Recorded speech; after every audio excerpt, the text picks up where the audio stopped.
নমস্কার সবাইকে, welcome to my blog. আশা করছি সকলে ভালোই আছেন, আমিও ভালোই আছি। এই যে সকালবেলা উঠেই শুরু হয়ে গেছে রান্নাঘরের কাজ। সবার জন্য সকালে জলখাবারে করে নিচ্ছি একটু আলু ভাজা আর বাদাম ভাজা। মুড়ির সাথে এইভাবে আলু ভাজা আর বাদাম ভাজা দিয়ে মেখে তার সাথে চা দিয়ে খেতে কিন্তু খুব মজাই লাগে। কিন্তু সকালবেলা উঠেই ভাজাভুজি কিন্তু খাই না, এই জলখাবারটা একটু বেলাতেই খেয়েছি। অনেক সকালে চা আর বিস্কুটই খেয়েছিলাম। আজকে আবার বিশ্বকর্মা পুজো তো, তা আজকে বাড়িতে আবার একটু নিরামিষ রান্নাই হবে। তাই রান্নার দায়িত্বটা মা অর্থাৎ শাশুড়ি মায়ের উপর দিয়ে আমি স্নান ধান করে রেডি হয়ে আমার হাজবেন্ডের সঙ্গে বেরোলাম গাড়ির পুজো দেবো বলে। তা আমাদের বাড়িতে বিশ্বকর্মা পুজো হয়নি, পাড়াতে একজনের গ্রিল ফ্যাক্টরি আছে, সেখানে বিশ্বকর্মা পুজো হয়েছিল। সেখান থেকে ঠাকুরমশাইকে নিয়ে গিয়ে গাড়ির পুজোটা দেওয়ানো করালাম। কিন্তু ঠাকুরমশাই কিন্তু খুব ভালোভাবে গাড়ির পুজো দিয়েছেন। এদিক ওদিক ঘুরে মন্ত্র পড়ে যত রকমের আচার অনুষ্ঠান আছে সব রকমই উনি করেছেন। এমনকি ঘণ্টা ঠন্টা বাজিয়েও সুন্দর করে পুজো দিয়ে দিয়েছেন। গ্যারেজের মধ্যে থেকে করেছেন তো, তা আমি সাইড থেকে একটু অল্প স্বল্প করে ভিডিও করতে পেরেছি, পুরোটা করতে পারিনি। কিন্তু পুজোটা কিন্তু খুব ভালো করেই উনি দিয়েছেন। আমাদের গাড়ির পুজো হয়ে গেলে বাড়িতে ফিরে আবার রেডি হয়ে নিলাম। আসলে আজকে বিশ্বকর্মা পুজো উপলক্ষে আমার বান্ধবী মিমি ওদের ফ্যাক্টরিতেও আমাদের নিমন্ত্রণ, আমার আর রূপসার দুপুরে নিমন্ত্রণ, তাই মিমির ফ্যাক্টরির উদ্দেশ্যে রওনা দিলাম। আমরা এখন যাচ্ছি নিমন্ত্রণের বাড়িতে, বিশ্বকর্মা পুজোর নিমন্ত্রণ, সেখানেই যাচ্ছি। বাড়ির সামনে থেকে টোটো ধরে নিলাম, যাচ্ছি 420 মোড়ে ম্যাক্সের সামনে। সেখানেই সব বান্ধবীরা একসাথে মিট করার কথা। আমাকে দেখে সবাই হই হট্টগোল শুরু করে দিল, কারণ আমি শাড়ি পরবো না বলেছিলাম। তো আসলে মালদায় গেছিলাম মাত্র 2টো কুর্তি নিয়ে, তাই বলেছিলাম যে শাড়ি পরবো না। কিন্তু শেষমেশ শাশুড়ি মায়ের কাছ থেকে একটা শাড়ি চেয়ে পুরোনো ব্লাউজ দিয়ে শাড়িটা পরেই ফেললাম এবং অটোয় চড়ে আমরা রওনা দিলাম। আমরা যখন মিমিদের ফ্যাক্টরিতে গিয়ে পৌঁছাই তখন বেশ বেলা হয়ে গেছিলো, তো ততক্ষণে তো পুজোও হয়ে গেছিলো।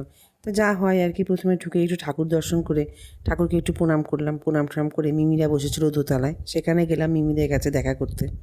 এই যে হলো আমার বান্ধবী মিমি, আর আমরা সবাই একসঙ্গে, এই মিমি ননদের ফ্যামিলি সবাই একসঙ্গে বসে আড্ডা মারছিলাম।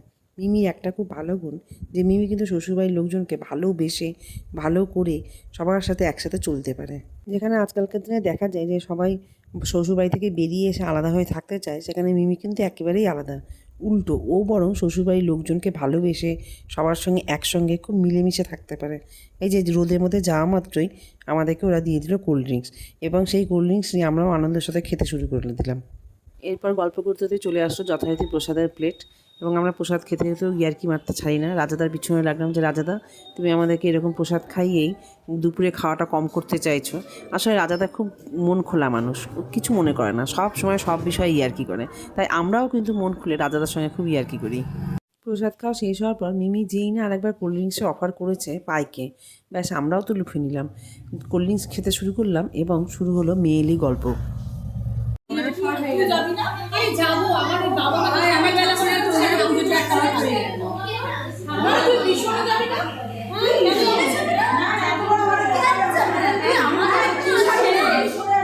বাবা যারা চুল স্ট্রেট করবে, লাল শাড়ি পরবে, পরে মিশনে যাবে।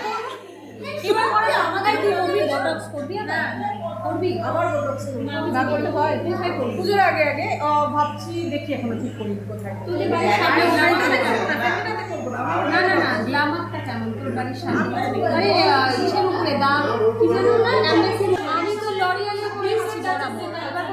তুই বোটক্স, তুই আগেবার বোটক্স কার কাছে করেছিলি, কোথায় করেছিলি?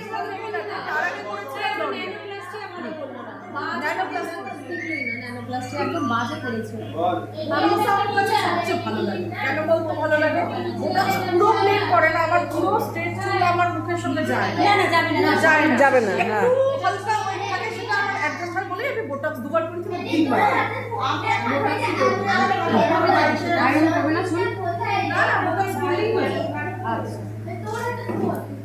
তো কত করেছো তোর এই লেন্থে, কত করেছো বোটক্স? আমার 5 বোধহয় করেছি। হ্যাঁ হ্যাঁ হ্যাঁ হ্যাঁ, এখন বোটক্সের ইয়েটা চাহিদাও বেশি, বোটক্সের চাহিদা বেশি। হেয়ার ব্রাশ, তোর স্মুথনিং বা স্ট্রেটনিং করালে হেয়ার ফল হয় বলে, এবং একদম বাজে, চুলও উঠলো না, স্ট্রেট হলো, একটা ঘোড়ার ডিম করে আমাকে ছেড়ে না, আর স্মুথলি করে না, তারপরে চুলটা খুব রুক্ষ হয়ে যায় পরবর্তীকালে। চুলটা না বোটক্স হয় না তো, ওই জন্য রুক্ষ হয়েছে, রুক্ষ হয়ে গেছে। রুক্ষ হয় না, কিন্তু স্ট্রেটনিং বা স্মুথনিং করলে বা চলে গেলে রুক্ষ হয়ে যায়, চুলে হাত দিলে বোঝা যাবে রুক্ষ হয়ে যায়। ওই জন্য এখন আর স্মুথনিং বা স্ট্রেটনিং করাচ্ছে না।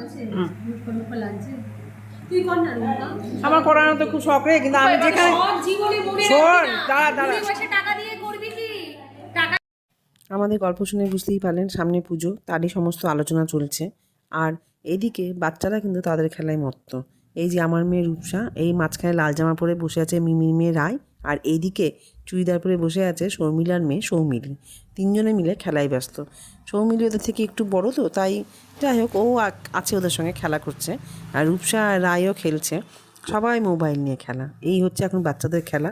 যাই হোক আমরা আমাদের মতো, ওরা ওদের মতো ব্যস্ত। এই সব গল্প গুজবের পরেই আমরা নিচে নামলাম, নিচে নেমে বসলাম খেতে। নানা রকম ইয়ার্কি ফাজলামি চলছেই। যাই হোক বসলাম খেতে, শুরু হলো প্লেট দেওয়া, জল দেওয়া।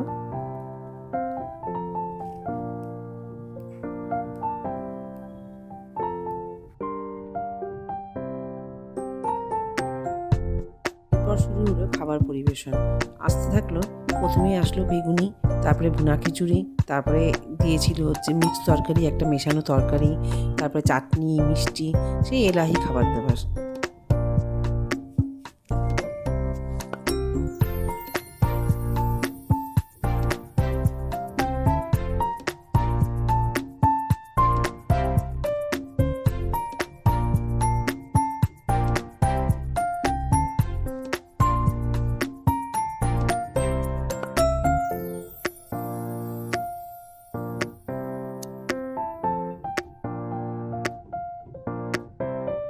খাওয়া দাওয়া হয়ে গেলে আমরা কিন্তু আবার ওদের ফ্যাক্টরিটাও একটু ঘুরে দেখলাম। ফ্যাক্টরির ভিডিওটা আমি এখানে দিইনি, ওটা আমি পরে একদিন আপনাদের সঙ্গে শেয়ার করব। ওই যে টোটো যাবে নাকি? যাবে?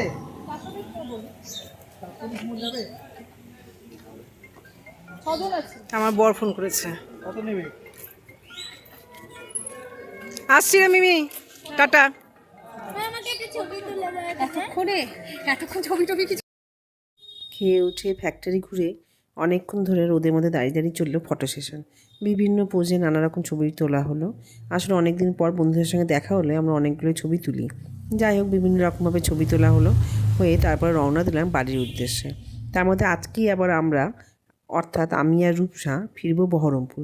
তাই আমাদের একটু তাড়াও ছিল, তাই জন্য আমরা একটু সবাইকে বললাম তাড়াতাড়ি কর, দিয়ে টোটো উঠে আমরা রওনা দিলাম। আর দুপাশে দেখতে পাচ্ছেন মেলা বসেছে। যত সম্ভব এটা যেহেতু একটা ফ্যাক্টরি পাড়া, তাই জন্যই মনে হয় বিশ্বকর্মা পুজোর দিন এখানে মেলা বসেছে। নারায়ণপুরের এই জায়গাটাতে রাস্তার দুই ধার দিয়ে বিভিন্ন রকমের ফ্যাক্টরি আর ফ্যাক্টরি, তাই মালদার লোকে এই জায়গাটাকে ফ্যাক্টরি পাড়াই বলে থাকে। হরলিক্সের বলছে।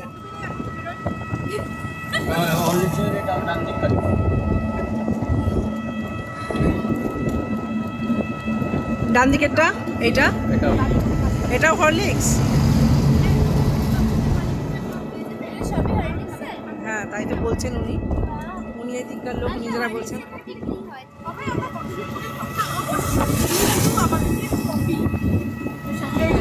এর মধ্যে চলছে পুজোর গল্প, সপ্তমীতে অষ্টমীতে কে কী পড়বে, কোথায় দেখা করবে, কিভাবে যাবে, এই সমস্ত গল্প চলছে। হাসি ঠাট্টা গল্প গুজব করতে করতে আলটিমেটলি আমরা এসে পৌঁছে গেলাম আমাদের ডেস্টিনেশনে, অর্থাৎ 420 মোড়ে। এখান থেকে যে যার বাড়ির পথে আলাদা আলাদাভাবে রওনা দেব, তাই সবাইকে বাই জানিয়ে আমরাও রওনা দিচ্ছি। যাই হোক বিচ্ছেদ মানেই একটা দুঃখ, কিন্তু দুঃখটা এখন অতটা হচ্ছে না, কারণ সামনেই পুজোতে আবার সবার সাথে দেখা হবে, তাই জন্যই। বাড়ির পথে আসার সময় টোটোদের পরিচয় হলো এই মজার বাচ্চাটির সঙ্গে। খুব মজার কথা বলে, কিন্তু খুব ভালো ক্রিকেটও খেলে, 5-এ পড়ে ও। হাতে আর বেশি সময় ছিল না, বাড়িতে ফিরেই ঝটপট শাড়ি চেঞ্জ করেই আবার বেরোনোর পালা। আমরা ট্রেন ধরবো, কারণ আমরা ফিরবো বহরমপুরে। তাই বাড়ির বড়োদেরকে প্রণাম জানিয়ে সবার আশীর্বাদ নিয়ে আমরা রওনা দিলাম। আমরা মানে আমি আর রূপসা। হ্যাঁ ওর বাবাও যাচ্ছে, কিন্তু সে যাচ্ছে আমাদেরকে স্টেশনে ছাড়তে। টোটোয় চড়ে যাচ্ছি স্টেশনের উদ্দেশ্যে। মন খুব খারাপ করছে, মালদা থেকে ফিরলেই মন খারাপ করে আমার। স্টেশনে পৌঁছে দেখি এখানেও বিশ্বকর্মা পুজো হয়েছে, এবং খুব সুন্দর করে সাজিয়ে ছোট্টর মধ্যে দারুণ করে বিশ্বকর্মা পুজো করেছে। তো এই দেখে রূপসা আবার এখানে দাঁড়িয়ে ছবি তুলতে চাইলো, তা আবার তুলেও দিলাম। এবারে স্টেশনে এসে ট্রেন ধরবার পালা। তা আমরা যে ট্রেনটা ধরবো সেটা হলো বালুরঘাট নবদ্বীপ ধাম এক্সপ্রেস। তো এটা ছাড়ে মালদা স্টেশন থেকে বিকেলবেলা 5টায়। তা আমরা ঠিকঠাক টাইমে চলে এসেছিলাম, এসে দেখি ট্রেন দাঁড়িয়েই আছে। তা আমরা উঠে বসে পড়লাম নিজেদের সিটে। পুরোনো দুটো হ্যাঁ এটাও নিতে পারিস কোনো খরচা না করলে ভালো টাকা টাকা কিছু নিয়ে আসে না। হ্যাঁ কি আর হতো কালকে না আগে যে হ্যাঁ নিয়েছি বোতল পাঠাতে থেকে বোতল করে ছোট জলের কথা নিয়েছি নাকি আমি একটা বড় বোতল নিয়েছি, যেটা ওর মধ্যে আছে। ট্রেনে উঠে বাবার কাছ থেকে টিফিন খাওয়ার টাকা, চিপস, বিস্কুট, তারপরে কোল্ড ড্রিঙ্কস যা যা পারলো সব নিজের পকেট গুছিয়ে নিল। যাই হোক, তারপরে অনেক রকম গল্প, কোন বান্ধবী কী বলেছে না বলেছে। আলটিমেটলি যখন ট্রেন ছাড়লো তখন বাবাকে যেন যেতে দিতেই চাইছে না, টাটা টাটা করেই যাচ্ছে। বুঝতে পারি যে বাবাকে খুব মিস করে। আসলে বাবা বলে কথা। ট্রেন যখন স্টেশন চত্বর ছেড়ে বেরিয়ে পড়লো, যখন বুঝলো যে আর বাবাকে দেখতে পাবে না, তখন উঠে গল্প শুরু হলো। প্রথমে আমাকে জোক শোনালো, তারপরে বন্ধু বান্ধব নানা রকম গল্প শোনালো। এইসব শোনাতে শোনাতে আমরা দুজনে চললাম। তারপর কিছুক্ষণ পর ঘুমিয়ে পড়লো। যখনই ও ঘুমিয়ে পড়লো তখন আমিও লেগে পড়লাম আমার কাজে। আমিও চললাম নানা রকম ভিডিও ছবি তুলতে। অনেক রকম ভিডিও করলাম। সন্ধে লেগে আসছিলো বলে আকাশটা দারুণ লাগছিল দেখতে। ভিডিও করলাম, ছবি তুললাম।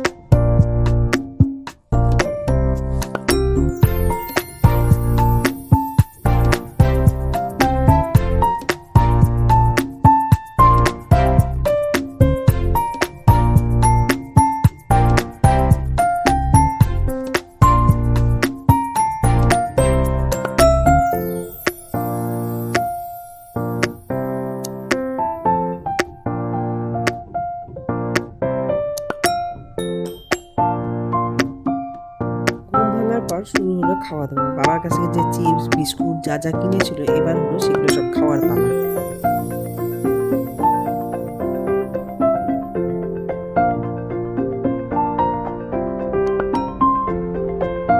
শুধু তাই নয়, স্টেশনে যা বিক্রি হচ্ছে সব খাওয়া যায়। ঘুগনি, যেটা আমার খুবই অপছন্দের একটা জিনিস, যাই হোক খুবই খেতে চাই বলে আমি মাঝে মাঝে দিই। এবার খাই মানে এমনই খাই, বাটি কুটি চেটে কুটে খায়।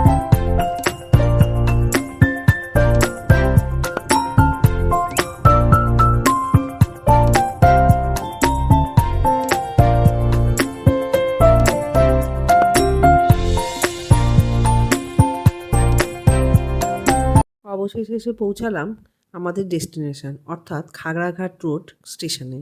অর্থাৎ এবার যাব বহরমপুর নিজেদের বাড়ির উদ্দেশ্যে। এবার বহরমপুরে নিজেদের বাড়ির পথ ধরলাম, ক্লান্ত বিধ্বস্ত দুজনেই, এবং দুদিনের এই স্মৃতি নিয়ে চললাম বাড়িতে। থাকবো এই কদিন, আবার পুজোর সময় আসবো ফিরে মালদায়। তো আমার এই ব্লগটি যদি আপনাদের ভালো লেগে থাকে তাহলে অবশ্যই লাইক এবং কমেন্ট করবেন, এবং যদি চ্যানেলটি সাবস্ক্রাইব না করে থাকেন তাহলে অবশ্যই একটু সাবস্ক্রাইব করে দিন। তবে আজ আসি, বাই, আবার দেখা হবে।